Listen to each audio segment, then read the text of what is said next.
நாம் வாழ்க்கையில உபயோகப்படுத்தும் டிவி, ரேடியோவில் எப்படி அதை நமக்கு வேண்டியதை திருப்பி வைக்கின்றோமோ, அது எந்த இடத்திலிருந்து ஒளியாக அவர்கள் அலைவரிசையில் அதை அனுப்புகின்றார்களோ, திருப்பி வைத்த அந்த அலைவரிசையை மட்டும் அது இழுத்து கொண்டு வருவது போன்று நாம் இந்த கருமணிகளில் துருவ நட்சத்திரத்தின் பேரருள் பேரொளியை ஆழமாக பதிவு செய்து, அந்த துருவ நட்சத்திரத்தினுடைய உணவை ஆழமாக பதிவு செய்வதற்கு மீண்டும் மீண்டும் ஞானகுருடைய உபதேசங்களை படித்தோ அல்லது கேட்டோ நம் நினைவுகளை, நம் கண்ணின் நினைவுகளை குருநாதர் சொல்வது போன்று பல லட்சம் ஆண்டுகளுக்கு முன் அவன் வாழ்ந்தான், தாய் கருவிலே இந்த சக்தியை பெற்றான், பிறந்த பின் 1வது வயதிலே மல்லாந்து படுத்திருக்கும் பொழுது சூரியனை பார்த்தான், பிரபஞ்சத்தை பார்த்தான், 2வது வயதிலே பார்த்ததை சொல்களாக அக்கால பாஷை நிலை கொண்டு வெளிப்படுத்தினான், 5வது வயதிலே துருவத்தினுடைய முழுமையான ஆற்றலை அவன் பெற்றான். தெளிவாகவே தன்னுடைய அருகில் இருப்போருக்கும் சொன்னான். அந்த உணர்வுகள் காட்டிலே இருக்கின்றது என்று உபதேச வாயிலாக இதை நாம் படித்தோ கேட்டோ நுகர்ந்தால் நம் கண்ணின் நினைவை அதை அந்த இடத்திலே ஆழமாக, எப்படி ஒருவன் திட்டினான் அல்லது ஒருவன் வேதனைப்படுகிறான் என்றால் அதை கூர்மையாக நாம் அங்கே நினைவை செலுத்தி அதை பதிவாக்கிக் கொள்கின்றோமோ, அதை போன்று சாமி உபதேச வாயிலாக கொடுக்கக்கூடிய நிலைகளை இதை உற்று நோக்கி இதை பதிவாக்கி நம் கருமணிகளுக்கு இந்த பழக்கத்தை டிவி, ரேடியோவில் திருப்பி வைப்பது போன்று சாமி இது சொல்லி இருக்கிறார். சாமி துருவ நட்சத்திரம் என்றால் இப்படித்தான் என்ன வேண்டும் என்று சொல்லி இருக்கின்றார், துருவ தியானத்தில் இதைத்தான் சொல்லி இருக்கிறார் என்று குருநாதர் எண்ணி அவர் சொன்ன உணர்வின் ஒளிகளை இந்த கண்ணின் நினைவு கொண்டு வந்தோம் என்றால் பல லட்சம் ஆண்டுகளுக்கு முன் வாழ்ந்த அந்த உணர்வுகள் இந்த பூமிக்குள் காட்டலைக்குள் பறந்திருப்பதை, பரவி இருப்பதை மாமகர்ஷி ஈஸ்வராய குருவர் எப்படி நுகர்ந்து தனக்குள் அதை வளர்த்தாரோ, அந்த வளர்த்த உணர்வினை ஞான குருவிற்கும் இதை சுட்டிக்காட்டி நீ இதை உற்றுப்பார், இந்த அலைகள் எங்கே எப்படி பரவி இருக்கின்றது, அவன் காலத்தில் வாழ்ந்த உருவங்களையும் அவன் வெளிப்படுத்திய உணர்வின் ஒளிகளையும் அவன் மொழிகளையும் தாய் தந்தையருக்கு சொன்னதையும் தன் அருகிலிருக்கு சொன்னவரையும் நீ உற்றுப்பார், இதை நுகர முடியும், அந்த உணர்வை நீ இப்பொழுது பார் என்று இதையெல்லாம் நான் காட்சியாக கண்டேன், அறிந்தேன், நுகர்ந்தேன், உணர்ந்தேன், பெற்றேன், வளர்த்தேன், அதைத்தான் இப்பொழுது உங்களுக்குள்ளும் அந்த உணர்வின் ஒளிகளை செவிவெளி இந்த உணர்ச்சிகளை தோண்டி அதை அறியும்படி நுகரும்படி அந்த காட்சிகளை அக்காலத்தில் நடந்த நிகழ்வுகளை நீங்களும் காண முடியும் என்று நிச்சயம் இது உங்கள் தியானத்தில் உங்களால் இதை நுகர முடியும், வளர்க்க முடியும். அவன் பெற்ற ஆற்றலை நீங்களும் ஒவ்வொருவருமே எல்லோருமே இதை பெற முடியும் என்று அவர் பதிவு செய்தாரோ, அந்த பதிவை நாம் கண்ணின் நினைவுக்கு கொண்டு வந்தோம் என்றால், அத்தகைய ஒரு பழக்கம் வந்தது என்றால் இந்த வாழ்க்கையில் எது வந்தாலும், எத்தகைய சூழ்நிலை வந்தாலும், யாரை பார்த்தாலும், எத்தகைய இயற்கையுடைய மாற்றங்கள் வந்தாலும் நம் நினைவுகள் நம்மை உயிரோடு ஒன்றை செய்யும், துருவ நட்சத்திரத்தோடு ஒன்றை செய்யும். அது மட்டுமல்ல, அந்த சூழ்நிலையிலிருந்து அத்தகைய ஒரு எதிர்மறையான நிலை இருந்தாலும் அதை நம்மை அந்த இடத்திலே நம்மை காக்கும். அது மட்டுமல்ல, நம்மை சார்ந்தோருக்கும் இந்த உணர்வுகளை நாம் பாய்ச்சினோம் என்றால் அவர்களும் இதை நுகரப்படும் பொழுது அவர்களையும் காக்க முடியும். அதற்குத்தான் குருநாதர் சிதம்பரத்தில் இதையெல்லாம் தெளிவாக சொல்லி இதையே தியானமாக்கி உங்கள் கண்ணின் நினைவை அந்த அகசியின் படிப்படியாக பெற்றலிருந்து துருவ நட்சத்திரமாக ஆன வரைக்கும் உங்களுடைய நினைவுகளை அங்கே அழைத்து சென்று அதை பெறும்படி குருநாதர் எனக்கு செய்து கொண்டு உங்களுக்கும் இல்லை உங்களுக்குள்ளும் இதை பதிவாக்குகின்றேன், நீங்கள் இதை வளர்த்துக் கொள்ளுங்கள் என்று குறைந்தது 4 மணி நேரம் இது போன்ற உபதேசங்களை பிரித்து பிரித்து கொடுக்கின்றார்கள். ஆகவே நாம் இந்த கருமணிகளில் நம் ஞான குருவினுடைய உபதேச கருத்துக்களை அந்த பதிவை ஒரு டிவி ஸ்டேஷன் போன்று நாம் அமைத்துக் கொண்டு குருநாதர் உபதேசித்ததை எண்ணி அதன் வழி நாம் துருவ நட்சத்திரத்தை எண்ணி அதன் வழி அகசியனை எண்ணி அதன் வழி துருவ நட்சத்திர அவன் துருவனான நிலைகளை எண்ணி இப்படி வரிசைப்படுத்தி நாம் பெற்றோம் என்றால் நாமும் இந்த பேருண்மைகளை உணர முடியும், காண முடியும், அறிய முடியும். அந்த அறிந்த நிலைகளை நம் அருகில் உள்ளோருக்கும் நம்மை அணுகி வருவோருக்கும் நாம் இருக்கும் இடங்களிலும் இந்த அலைகளை பரப்ப செய்ய முடியும். என்னால் இந்த உலகை மீட்கக்கூடிய சக்தி தென்னாட்டிலே தோன்றிய அந்த அகஸ்தியன் உணர்வுப்படி அதுதான் இங்கிருந்துதான் அது வெளிவரும் என்று சொல்லியிருக்கின்றார்கள். ஒரு 100 பேராவது இப்படி உருவாக வேண்டும், அல்லது இந்த உலக மக்கள் அதிலே ஒரு 25% மக்கள் அது துருவ நட்சத்திரத்தின் பேரருள் பேரலை இழுத்து கவர்ந்து இந்த காற்று மண்டலத்திலே பரப்பக்கூடிய செயலாக அது அமைய வேண்டும். இது ஏதாவது ஒன்று நடந்தால் இந்த உலகத்தை மீட்கக்கூடிய நிலைகள் அது அமையும் என்று உணர்த்தி உள்ளார்கள். ஆக இதிலே நாம் எதையாவது ஒன்றை தேர்ந்தெடுத்து அந்த குரு கண்ட அகஸ்தியன் கண்ட அந்த ஆற்றல்களை நாம் நமக்குள் விளைய வைத்து உயிரோடு ஒன்றி உணர்வுகளை ஒளியாக மாற்றிடும் அந்த ஆற்றல் மிக்க அரும்பெரும் சக்தியை நாம் பெற்று வளர்த்து விளைய வைத்து நம் சொல்லாக பேச்சாக மூச்சாக நம் அருகில் உள்ளோருக்கும் அதை பரவும்படி அவர்களும் இதை தியானிக்கும்படி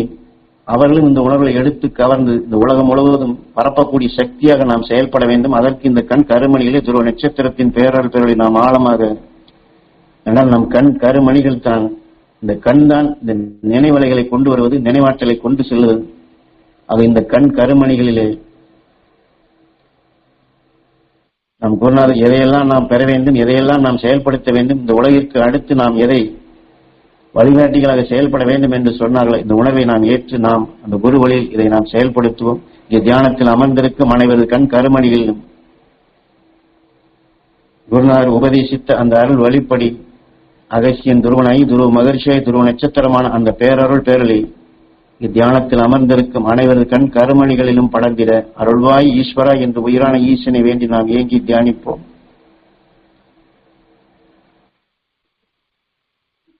இங்கே தியானம் இருக்கும் பொழுது இந்த 26 பேருக்கும் அந்த உயர்ந்த சக்தி கிடைக்க வேண்டும் என்று நாம்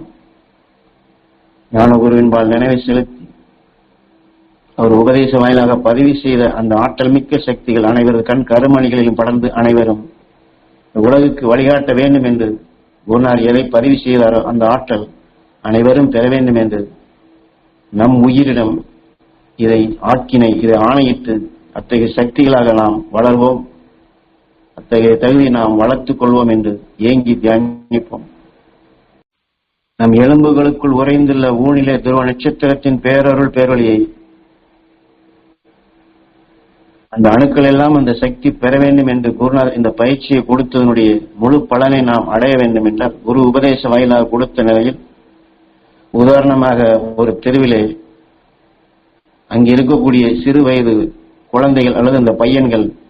அதில் ஒருவன் போக்கிரியாக இருந்து அவனுடனே அந்த தெருவில் இருக்கக்கூடிய பையன்கள் அனைவருமே வழக்கம் வைத்துக் கொண்டால் அந்த போக்கிரி எந்தெந்த செயல்களை அவன் செய்கின்றானோ அதைத்தான் மற்ற எல்லா பையன்களுமே செய்வார்கள். ஒருவன் கூட நல்லவனாக வரமாட்டான். இதே போன்றுதான் குருநாதர் இதை சொல்லிவிட்டு அன்று பல லட்சம் ஆண்டுகளுக்கு முன்பு வாழ்ந்த அகஸ்தியன் அவன் துருவனாகும் பொழுதும்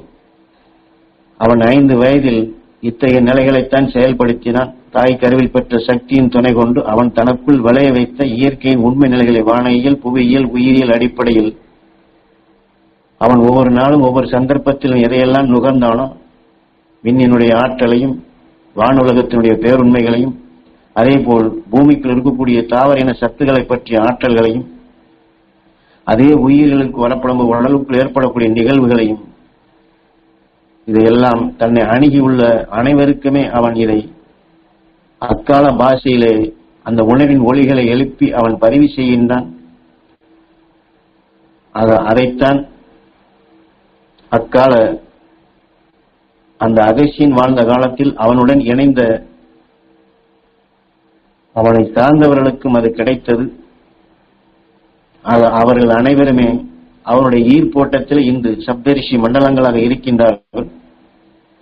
அந்த ஆதியிலே அகஸ்தியனோடு அந்த சப்தரிஷி மண்டலத்திலே இணைந்தவர்கள் தான் ஏராளம் என்று குருநாதர் பதிவு செய்துள்ளார்கள். ஆக அகஸ்தியன் துருவனாகும் பொழுது பெற்ற உணர்வுகளை தன் அருகில் இருப்போருக்கு பதிவு செய்கின்றான். அது அங்கு பதிவாகின்றது. இவனுக்குள் எது விளைந்து இவனை எங்கே அது அழைத்து சென்றதோ இவன் வெளிப்படுத்திய இவனுடைய சொல், இவனுடைய பேச்சு, இவனுடைய மூச்சு மற்றவர்களுக்கு படும் பொழுது அவர்களும் அவனுடைய ஈர்ப்பிலே, அவனுடைய அணைப்பிலே சப்தரிஷி மண்டலங்களாக வாழ்கின்றார்கள்.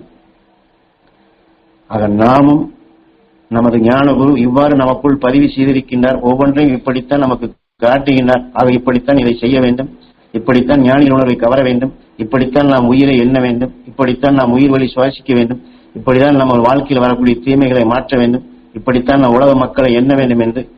எப்படி அகஸ்தியன் துருவனாகும் பொழுது அவன் கண்ட பேருண்மைகளை தன் அணுகியுள்ள அனைவருக்கு அவன் வெளிப்படுத்தினானோ, அவர்களை பெரும்படி செய்தானோ, அதே போன்று நாமும் இதை வளர்த்து நம் அருகில் எல்லோருக்கும் இதை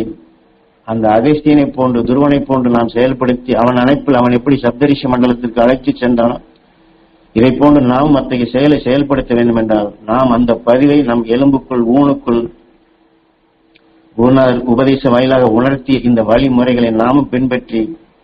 ஞானகுருடைய உபதேச கருத்துக்களை மீண்டும் மீண்டும் கேட்டு நமக்குள் ஆழமாக பதிவாக்கி அந்த பதிவை நம் ஊனிலே ஆழமாக கொண்டு சென்று அதையே நம் ஊனாக மாற்றி ஞானகுரு உபதேச வாயிலாக கொடுத்த அனைத்தையுமே அத்தகைய ஊணுகளாக அவர் எப்படி குருநாதர் மூலம் பெற்ற அனைத்தையுமே பல வருட காலம் 40 வருடம் 50 வருடம் அது வெளிப்படுத்தினாரோ அந்த பதிவுகளை நாமும் பெற்று அந்த பதிவை நாம் வளர்த்து நாமும் அதை நினைவாக்கி மற்றவர்களுக்கு பதிவு செய்து ஞானகுரு அவர் இன மக்களாக நம்மை ஞானியாக மாற்ற அவருக்கு நாம் அவர் வழியில் அவர் நமக்கு வழிகாட்டி அவர் வழியில் நாம் செல்வது போன்று நாமும் அந்த குருவினுடைய செயலை நாமும் பின்தொடர்ந்து அவர் நம்மை பதிவாக்கி நம்மை அந்த ஞானியாக வளர்ச்சி பெற செய்யக்கூடிய அந்த நிலைகளை போன்று நாமும் நமக்குள் அதை பதிவாக்கி நம் மூணிலே அதை பெருக்கி நாம் இதை வெளிப்படுத்தி சொல் செயல் பேச்சு மூச்சாக நாம் வெளிப்படுத்தி நம் குடும்பத்தாரையும் நம் ஊர் மக்களையும் இந்த நாட்டு மக்களையும் குருநாதர் சொன்னது போன்று அந்த நாஸ்ட்ரடாமஸ் அன்று தெற்கிலிருந்து தான் இந்த உலகை மீட்கக்கூடிய சக்தி இந்த தென்பகுதியிலே தோன்றும் என்று அன்று வெளிப்படுத்திய நிலைகளும் அது செயல் வடிவு கொண்டு வரக்கூடிய செயலாக நாமும் அதை செயல்படுத்துவோம். நம் எலும்புக்குள் இருக்கக்கூடிய ஊனிலே குருநாதர் உபதேச வாயிலாக கொடுத்த அத்தனை பதிவுகளும் இந்த ஊனாக மாற வேண்டும் என்று தியானிப்போம். இங்கே தியானத்தில் அமர்ந்திருக்கும் அனைவர் அந்த எலும்புக்குள் உள்ள ஊனிலும் ஊனை உருவாக்கி கொண்டிருக்கும் அணுக்களிலும் இந்த துருவ நட்சத்திரத்தின் பேரருள் பேரொளி எல்லோருடைய ஊனிலும் அது படர்ந்து அத்தகைய ஊனாக வளர வேண்டும் என்று உயிரான ஈசனிடம் வேண்டி ஏங்கி தியானிப்போம்.